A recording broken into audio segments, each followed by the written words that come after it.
This is absolutely stunning. I'm so excited to show you. There's a lot of good things coming up today, actually. Right, more exciting news. If it's not done right, it's gonna look crap. G'day, welcome to the show, and here we go.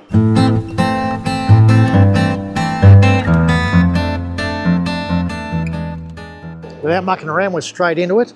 I'm over here at one of the workbenches, and Dave's prepping one of the deckhead panels for the galley to be top coated. So you can see there's guide coat and stuff in here. What he's painstakingly doing there at the moment is actually sanding all the little V-grooves in the board. If it's not done right, it's gonna look crap. And it's these little things that make all the difference between a quality job and just what everybody else does. What we're gonna do, we're gonna race over to the spray booth because we actually have one panel finished, and we'll show you what it's gonna look like once he's done his magic on it. So follow us over this way. Right, now we did this one a couple of days ago. So the product we're using here is All Grip SC, as opposed to the 2000 that we're using on the hull. Now the reason for that, we wanted a satin finish. So you can see the satin finish, right? And with All Grip SE, we could get a satin clear. So we paint the top coat. So this is still the eggshell we've been using inside the vessel, right?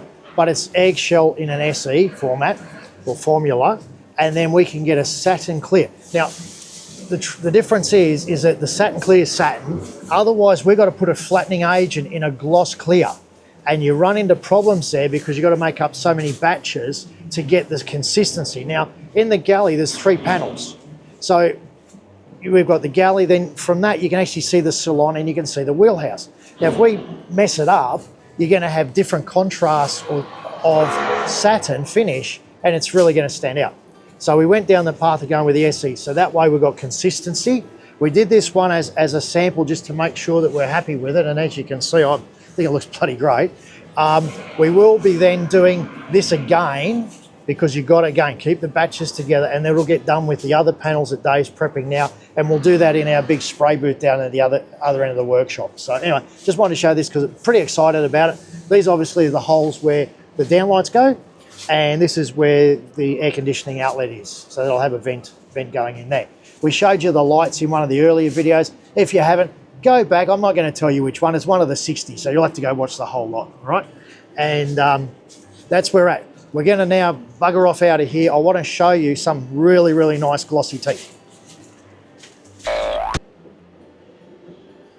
This is absolutely stunning. I'm so excited to show you. There's a lot of good things coming up today, actually. So this is the steering wheel. So remember we actually made the wheel and we pulled it all apart, and this has now got 12 coats of the all craft all wood, okay? And then these are the handrails we showed you in one of the earlier videos as well. And these are all now finished. And they look absolutely fantastic. Remember, everything's been dry fitted to the boat too. So these have already got all the holes and everything ready to mount. So there'll be no plugs or anything in this. You'll see it's all labelled there, port side. It's upside down, but that's it. Yeah, so there you go. And again, these were made from one solid piece of teak. So we're gonna go, we'll do the walk around, and then we're gonna go up to the Flybridge, all right? I'll show you there. Turn off, because I've got to put these away. Right, we're back up on the Flybridge now, and as you can see, Kevin's been hard at work doing all the capping. So similar to down on the main deck, though, we've gone just a little bit thinner in height because it's a smaller area and it looked a bit too top heavy when we put the same 45mm capping on that we've used on the main deck. So we've come down, but you can see the bird's mouth joins. You can see how it all tapers out, how it's all grooved into here. And I see the joins in down there. And then this part here joins into this another section just here. And we showed you that only last week when we were I was mucking around. I did it without Kevin knowing about it. So anyway, this is the piece that goes on top there. So what Kevin's working on now is this section here in our plans is cladded in teak. So we need to get this bit done to then tie the side bits into it. And it's all to do with have end grain. You don't want to have end grain exposed. So it's all to do with hiding all of that and which parts of the jigsaw puzzle you put together first. So Kevin's now going to explain what he's doing up there on the step. Yeah, I'm just templating these wings off some because we're going to teak line them with solid teak. But I have to do this before I can put those on because of the way the joinery needs to be to prevent water ingress on end grain down at the joints here. So it's sort of like starting at the top and working our way down.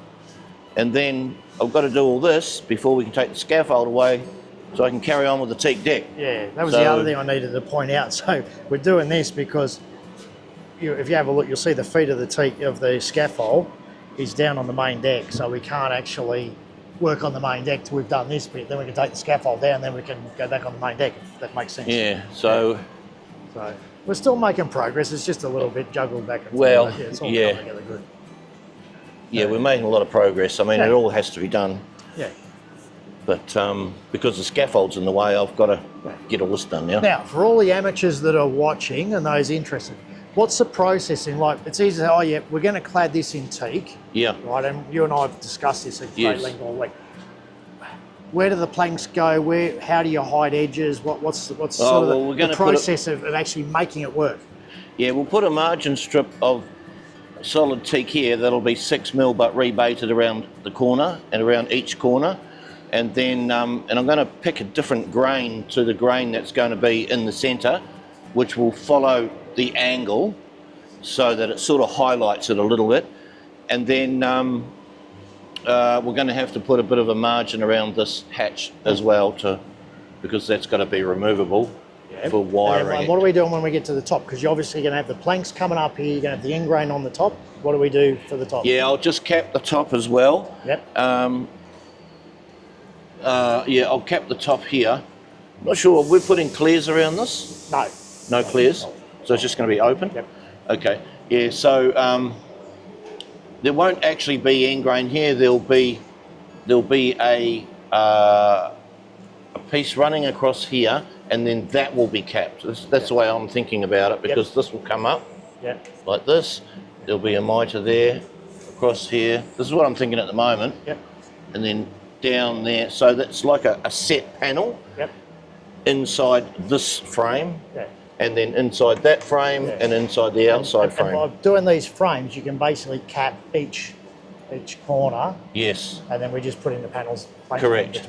But I'll make it all down on the bench and then bring it back, and then we'll just sandwich it on and glue it on with epoxy. So then what happens down on the bottom end here, Kevin, then? So you've got your capping coming along here. This just runs straight into the top of that?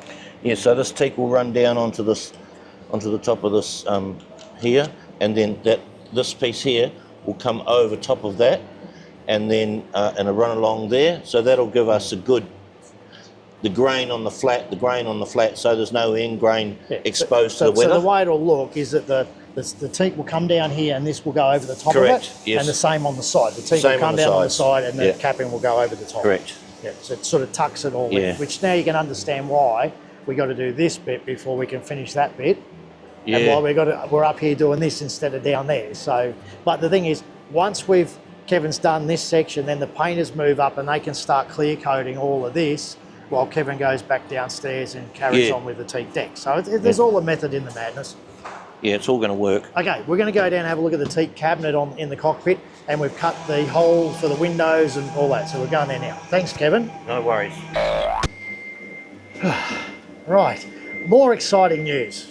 We've got the cabinet sitting here temporarily because we haven't finished glossing it and that yet. Now, what I want to show you is we've got coring going on here. Now, this is going to be the size of our window that's going on the back to match up with the side windows, right? What we have to do is we have to rebate this. So there's actually another panel which was here 10 minutes ago. It's downstairs getting machined again now. And that comes up higher. So if you have a look at, say, the other windows, we've got 38 millimeters of window sill there.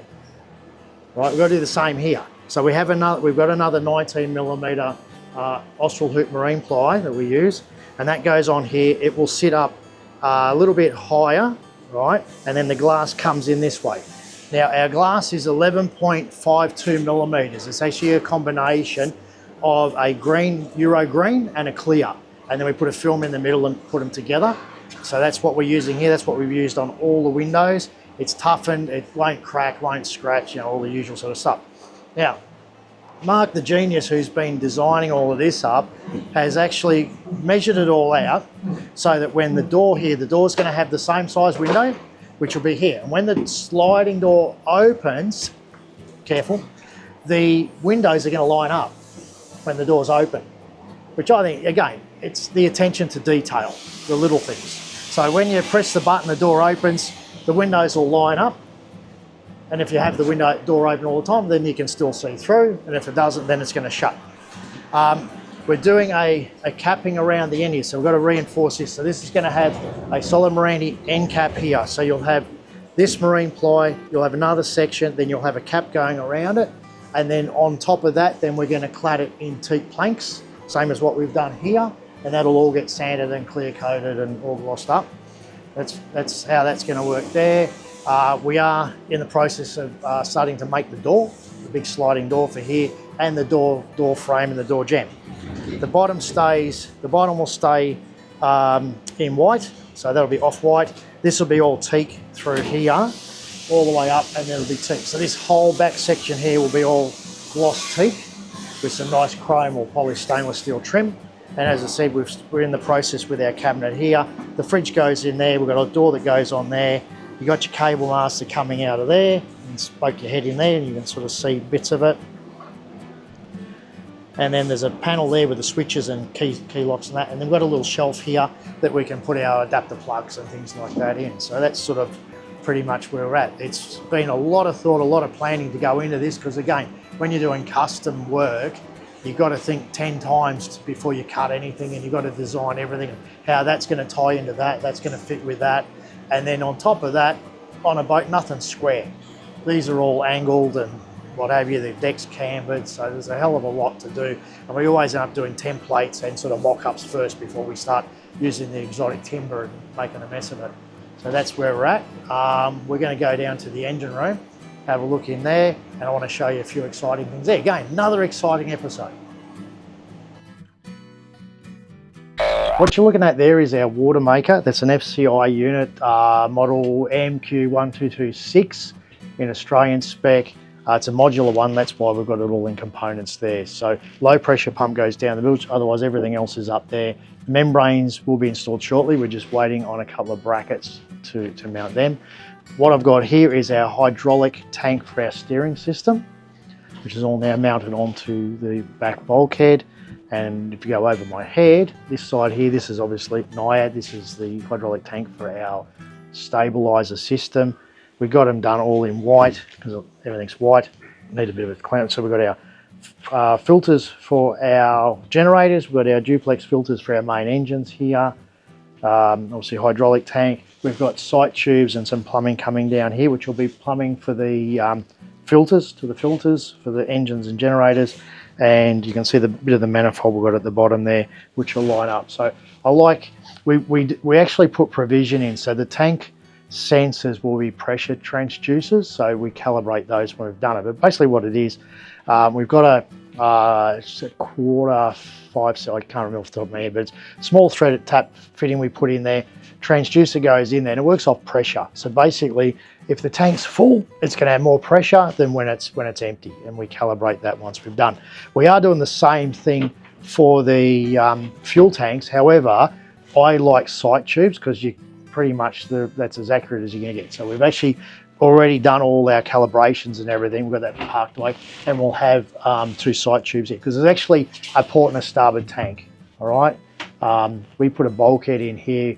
Originally, if you go back to one of the earlier videos when we really started, and I think you should actually, if people that are new, go back and have a look at some of the real early videos that we did, and you'll see how black and oily and greasy and sludgy this space was. Like, it was an absolute disaster.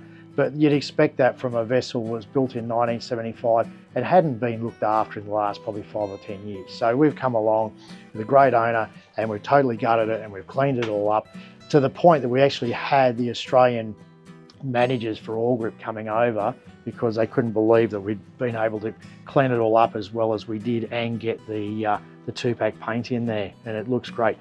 Some of that's got protection on it, so just bear in mind, once we clean it out, and it's becoming a regular thing we've got to keep cleaning now because we're making a lot of mess in here, but it'll all come up like brand new. So me, where I was at was saying, yeah, so we have sight tubes here plus the pressure transducers, same for the freshwater.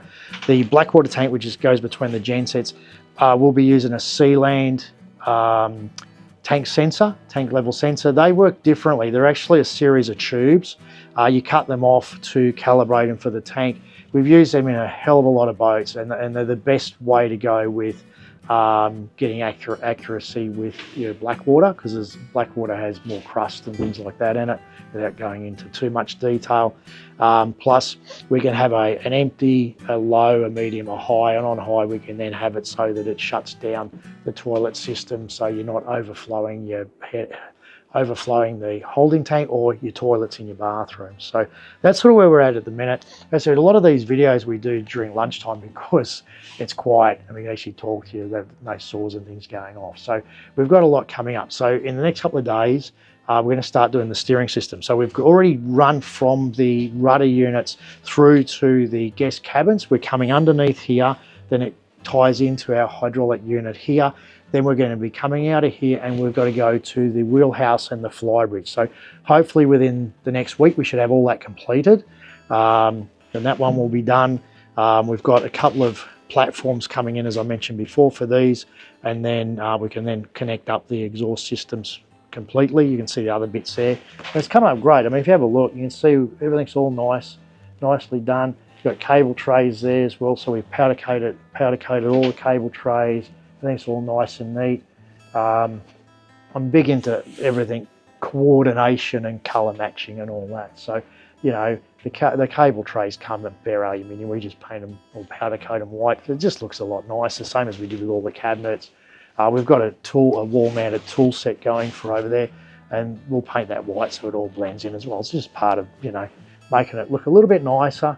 It's not slowing us down at all. It's just a case of, well, you know, stick it in the spray booth, paint it, and then bolt it on the boat. So that's where we're at. In the bilge here, we're in the process of doing some pads and things for the pumps, because we've got a saltwater deck wash, we've got the low pressure pump for the water maker, and we've also got the circulating pumps for the chilled water system. So they're all going to go in there probably in the next week or so.